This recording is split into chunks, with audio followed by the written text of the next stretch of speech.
Magandang araw po sa lahat ng mga SSS pensioners.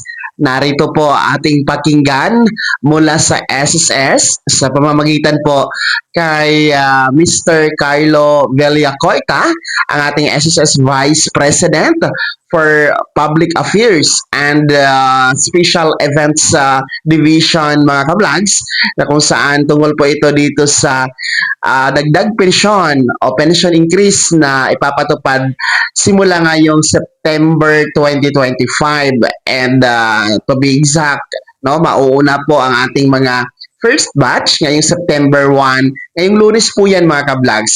So pakinggan niyo pong mabuti dahil malalaman natin kung sino-sino ang pupwede dito, ano ang criteria, sino ang hindi pwede, magkano ang dagdag pensyon, at gaano ito katagal ipapatupad. So, pakinggang mabuti dahil mula po mismo ito sa SSS. Narito po, pakinggan at panoorin natin, mga kablags. Sabi nga sa mga balita, makasaysayan po ito dahil sa 68 years ng SSS, magkakaroon po for the very first time ng 3 taon na sunod-sunod na pension increase. Simula po yan sa paparating na September 2025 until September 2027, at mahigit 3.8 million SSS pensioners po ang makikinabang dito. Sino nga bang mga qualified dyan? Ba't nagkaroon ng ganitong increase? Lahat po ng mga kasagutan sa mga tanong natin, andito po si Sir Carlo Villacorta. Sir Carlo, good morning. Isa pong karangalan sa akin na makarating dito sa inyong programa. Magandang umaga po sa inyo at sa inyong tagapakinig at tagapanood. Thank you din po sa pagsama sa programa namin ngayong umaga, Sir Carlo. Ito nga ang good news natin para sa ating mga senior citizens na nakatutok sa atin ngayon. Bago natin puntahan kung sino ang qualified na tumanggap nito pong increase sa pensyon ng SSS, ano po muna ang dahilan ng SSS para nga ipatupad ito pong ganitong klase na multi-year pension increase starting September 2025? Direktiba ni Pangulong Marcos na pag-aralan ang posibilidad ng pension increase para sa mga pensioners ng SSS. At sa gabay ng aming DOF Secretary and Chairperson of the Social Security Commission, si Secretary Ralph Recto, at ang Social Security Commission ng SSS, ito na po ang tugon ng SSS President and CEO Robert Joseph Declaro at pamunuan ng SSS sa masidhing panawagan ng mga pensioner na mataas po ang kanilang buwan ng pensyon. Ang Pension Reform Program of 2025 po ay magpapataas ng buwan ng pensyon sa hanay po ng retirement at disability pensioners. 10% increase po sa kanila simula Setyembre 2025. Dagdag 10% pension increase simula Setyembre 2026. Dagdag 10% pension increase simula Setyembre 2027. Sa hanay naman po ng mga death o survivor pensioners, meron din po silang pension increase, 5% pension increase po simula Setyembre 2025. Dagdag 5% pension increase simula Setyembre 2026 at dagdag 5% pension increase simula Setyembre 2027. Sino po ang mga qualified tumanggap po nitong increase taon-taon na magsisimula ngayon hanggang 2027? Meron po bang mga hindi qualified?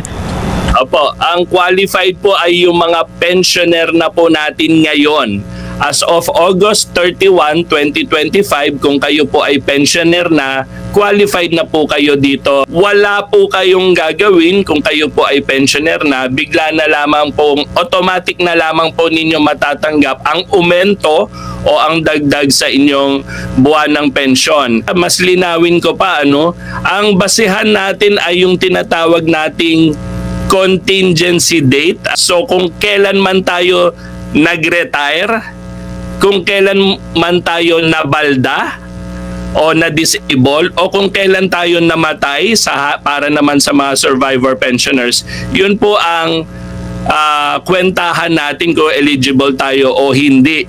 Kahit pa man tumawid ang buwan ng Agosto yung ating pag-file, basta po ang pag-retire natin mismo ay pasok sa August 31, 2025 or earlier, mapapakinabangan po natin ng pension increase. Maaari din po kasi may mga bagong pensioner na hindi aabot sa August 31, 2025. Kunyari sila ay naging pensioner sa October o sa November, ang mapapakinabangan po nila ay yung dalawang susunod na pension increase, yung sa 2026 September at yung sa September 2027. So sa ganitong paraan, may mga makikinabang pa rin na bagong pensioner kahit sa susunod na 1 at 2 taon. Wow. So, yung mga magre-retire August 31 onwards, okay pa rin kasi yung for 2026 and 2027, makikinabang sila dun sa added pension. Ngayon, ang tanong ng mga lolo, lola at nanay at tatay natin,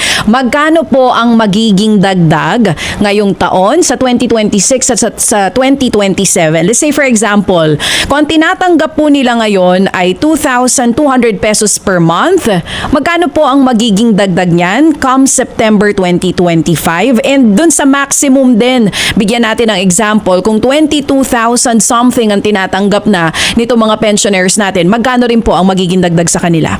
Sa 2,200 na buwan ng pension ang natatanggap, doon ako agad nakabuuan, kapag kayo po ay 2,200 ang natatanggap na buwan ng pension sa ngayon, pagkatapos po ng 3 taon, magiging 2,928 na po ang inyong buwan ng pensyon.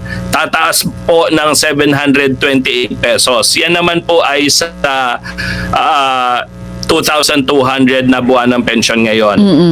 Sa 22,137 na pinakamataas na buwan ng pensyon na binabayad ng SSS sa kasalukuyan, pagkatapos ng 3 taon, tataas po ng 7,327 pesos ang buwan ng pensyon ng taong ito. Kaya pagkatapos ng 3 taon, 29,464 pesos na ang magiging buwan ng pensyon ng taong yon, yung tumatanggap ng pinakamalaking buwan ng pensyon. Ang kasimplihan lamang po, basta po yung buwan ng pensyon ninyo ngayon, i-times nyo po ng 10%, yun po yung magiging dagdag na buwan ng pensyon sa inyo sa hanay ng retirement at disability pensioners. At 5% naman po ang i-multiply para sa mga death o survivor pensioners. Medyo curious lang po ako, Sir Carlo, paano natin nakuha yung figure na yon? Halimbawa, yung 10% increase, as meron din kayong ginamit na 5%, pero in totality sa 3 years, more than 33% yung increase. And paano po natin sisiguruhin na hindi po maaapektuhan yung pondo ng SSS at talagang walang pagtaas naman dun po sa hulog ng mga members ng SSS?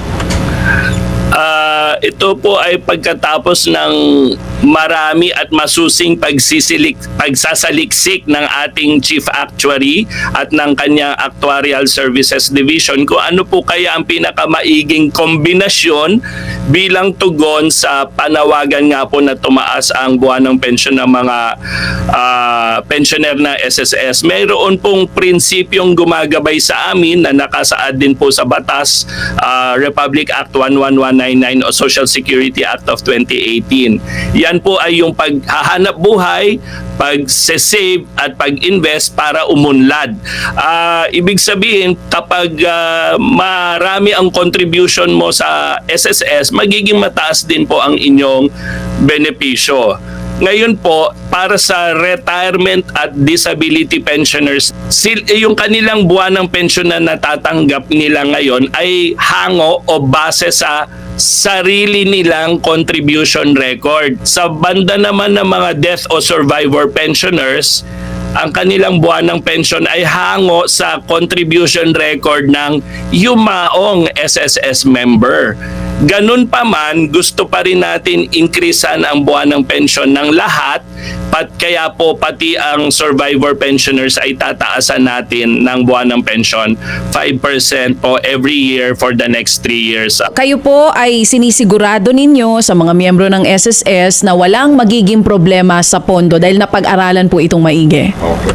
Tama po, may kaunting tapyas po ito sa tinatawag nating fund life. From 2053 ay magiging 2049. pero mayroon na kami agad na mga ini-institute na efficiency programs, contributions collection enhancement programs para po mabawi agad ang nabawas na fund life. Sige, kasi nga di ba kaka-aumento lang din po, right, ng ating pong contribution, di po ba, Sir Carlo? Tama po, ngayong taon natapos na po ang kabuuan ng scheduled and prescribed contribution increases Okay. na nakasaad sa batas. So tapos na po ang contribution increases sa ilalim ng batas. Kaya po tayo ay pumorma para bigay ng pension reform program of 2025. So ayun po no mga SSS pensioners, inyo pong napakinggan si Mr. Villacorta, ang SSS Vice President for Public Affairs and Special Events Division, na kung saan nga po kanya pong inilatag at pinahayag itong magaganap o ipapatupad na dagdag pensyon simula ngayong Setyembre 2025 hanggang 2027. At ito nga po ay pakikinabangan ng nasa 3.8 million na mga SSS pensioners. Kaya maliwanag naman po ang kaniyang paliwanag, no? Kaya po buhay naman ang ating mga first batch na makakatanggap, no, ng dagdag pensyon ngayong darating na Lunes, September 1, 2025 for your September pension crediting schedule. So, magandang balita ito and congratulations po sa lahat ng mga pensionado. And of course, congratulations po sa SSS. Maraming salamat po sa pagtugon sa panawagan na dagdag pensyon para sa lahat ng mga pensionado ninyo. Kaya naman ha, yan po ang kabuang paliwanag tungkol dito sa SSS Reform Program, mga lolo at lola. Yun lamang po at maraming salamat sa inyong panonood. Huwag kalimutan na mag-subscribe at pindutin ang notification bell, ilagay sa all para una ka sa balita para sa SSS benefits and services mga ka-vlogs.